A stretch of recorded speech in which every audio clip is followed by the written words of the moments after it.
60 yaşın kut bolsun, ömürüň uzun bolsun, densoğluğun çyň bolsun. Şu Baýbıça Gökön kolgarmaşyp 100ge çeýin yaşagıla, Hudaý bergen yaşagıla. Şu bala çakaň menen, nebere çöreň menen, kızlaryň menen, şu baldaryň menen bary densoğluğun çyň bolsun. Ne galasaň goý tilek maksatlaryňa jet. Şılıp jakşylyk bolsun. Daima şu toy bolaversin. Başyna ak kalpan düşmesin ki.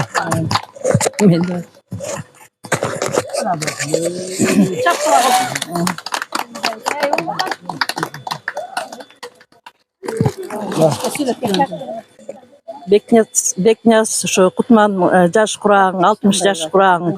Kut bolsun, ömürüň uzun bolsun. Batikoň şu baldardyň syý hurmatyny görüp ele döwletli karlyk galaýym.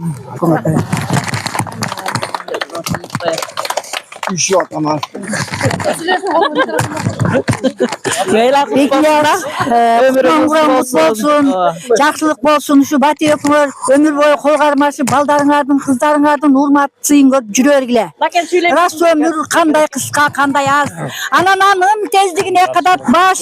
Geçe gana tykyrda jok ele. Kaydan çykdy bozat mingen 30 yaş. Oşol 30 yaş siyakty 60 yaşyň kantip gelip kalgan bilbey da sezbey da galpyz.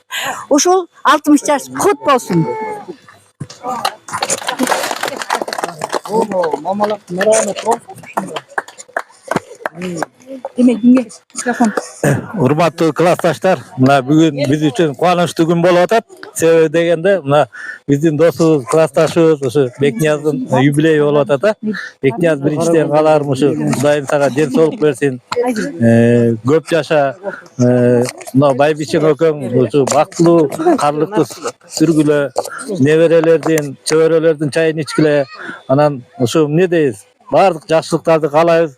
Anan dostlar, daýır jolu klassdaşlar, şu Kutman guraňar kut bolsun. Har bir gelgen saýyn men kuanyp tetýakdan gelip atam da sizlerdi görüp, sizler menen şu jürüp, aýaşdарды görüp degende mena bala çaka köpden beri görmegem, mena ejemdi görüp atam.